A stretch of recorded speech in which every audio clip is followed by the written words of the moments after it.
Imagine करो एक assassin को। बट क्या हो अगर वर्ल्ड का मोस्ट फियर हिटमैन प्यार में पड़ जाए। Wait.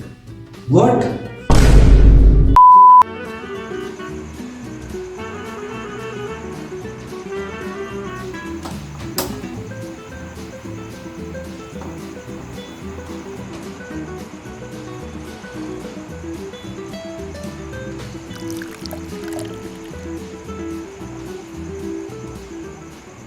Yes, this is what Sakamoto Days is. And इस वीडियो में हम डिस्कस करेंगे कि आखिर लोग इस एनिमे को ओवरहाइप्ड क्यों बोल रहे हैं और क्या ये एनिमे मांगा को सही से अडेप्ट कर भी पा रहा है या नहीं। बट उससे पहले जान लेते हैं इस एनिमे के प्रीमाइस के बारे में। एनिमे की कहानी फॉलो करती है तारो साकामोतो को। And dude he is a legendary assassin who is feared by all villains and admired by all hitmen.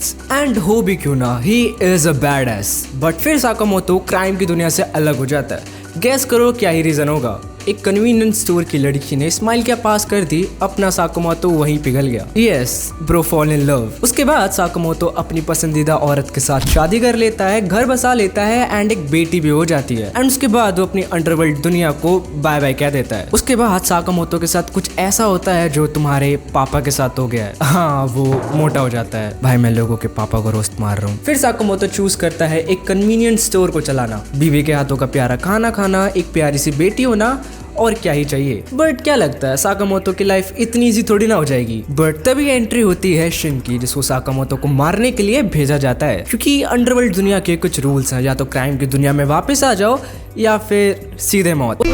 उसके बाद शिन और साकामोतो की बढ़िया सी फाइट होती है। बट क्योंकि शिन साकामोतो का फॉर्मर कलीग रहा है, तो साकामोतो शिन की अच्छे से धुलाई तो कर देता है पर जान से नहीं मारता। एंड शिन की जब आंखें खुलती है तो वो साकामोतो के घर पे होता है। उसके बाद उसको खाना भी खिलाया जाता है। इसके बाद शिन को रियलाइज होता है कि साकामोतो की लाइफ काफी बढ़िया जा रही है, उसको परेशान नहीं करना चाहिए। इसीलिए वो अपने बॉस से रिक्वेस्ट करता है कि साकामोतो को जाने दिया जाए। पर रूल्स तो रूल्स होते हैं ना।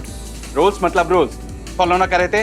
क्योंकि अब शिन ही साकामोतो को मारने के लिए मना कर रहा है, तो उसका बॉस सोचता है क्यों ना शिन को ही मार दिया जाए। बट तभी एंट्री होती है मिस्टर बैडएस की, जिसके बाद बहुत ही बढ़िया एक्शन दिखाया जाता है।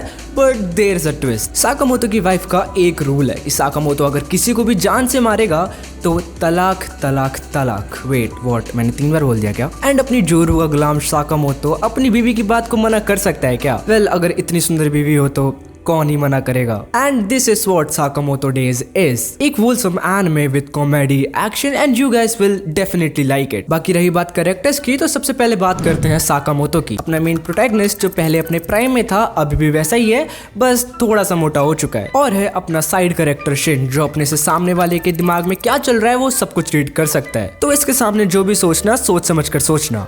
वेट, मैं क्या लिखता हूँ? ऑल्सो एक और कैरेक्टर है जिसका नाम मैं प्रोनाउंस नहीं कर पाऊंगा, एंड मैं उसका नाम प्रोनाउंस करते करते ऐसा ना लगू कि भाई मैं रेसिस्ट हो रहा हूँ। वैसे रेसिस्ट तो ये एनिमे खुद है, क्योंकि इस चाइनीज गर्ल का एनिमे में रोल क्या है? मोमोज बनाना। ये लड़की लिटरली साकामोतो के स्टोर पे मोमोज बनाती है। Also I don't know why मुझे साकामोतो गोजो प्लस गेतो का मिक्सचर क्यों लग रहा है। लाइक अगर कभी गोजो और गेतो का बच्चा हुआ तो।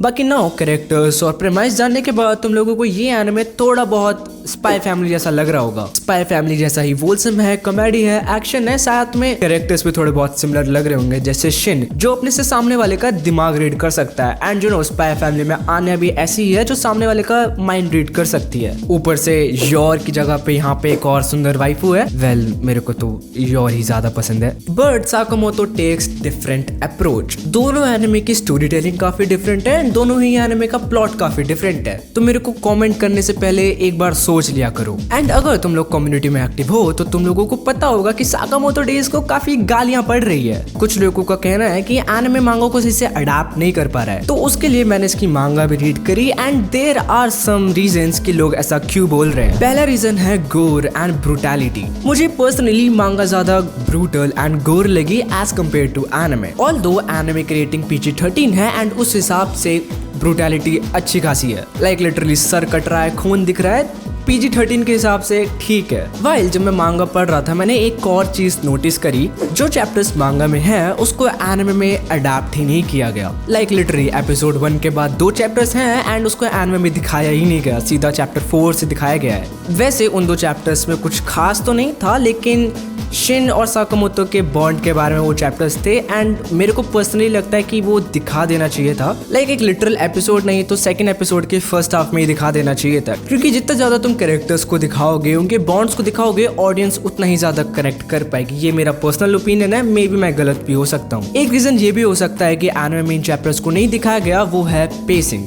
एनिमे सीधा पॉइंट टू पॉइंट चलना चाहता है, ना कि फालतू की चीजों को दिखाना चाहता है। रही बात एनिमेशन की, तो animation is pretty good. Hand to hand combats को काफी अच्छे तरीके से एनिमेट किया गया है, बट आर्ट स्टाइल थोड़ा सा डिफरेंट है। रिसेंटली जितने भी एनिमे आ रहे हैं जैसे kaiju number 8, Dan, jujutsu Kaisen, इनका आर्ट स्टाइल काफी डिफरेंट है एंड वहीं पे साकामोतो का एनिमे थोड़ा पुराना आर्ट स्टाइल लेता है, लाइक नारुतो जैसा, बट एनिमेशन में कहीं लैक नहीं करता। ऑल्दो थोड़ी सी कामचोरी इसमें भी दिखी है, जैसे स्टिल फ्रेम्स, लेकिन वो ब्लू लॉक जितने लेवल पे नहीं है, तो इस एनिमे को उतना गाली देना डिजर्व नहीं होता है। Overall animation is pretty good, so that's it. अगर तुम्हें फन टू वॉच एनिमे देखना है जिसमें होलसमनेस हो, एक्शन हो एंड ऐसी कॉमेडी हो जो तुम्हें हंसा भी पाए, तो डेफिनेटली गो फॉर इट। अगर तुम्हें स्पाई फैमिली पसंद आया था तो हाई पॉसिबिलिटीज है कि तुमको ये भी पसंद आएगा। हो गया, दैट्स इट।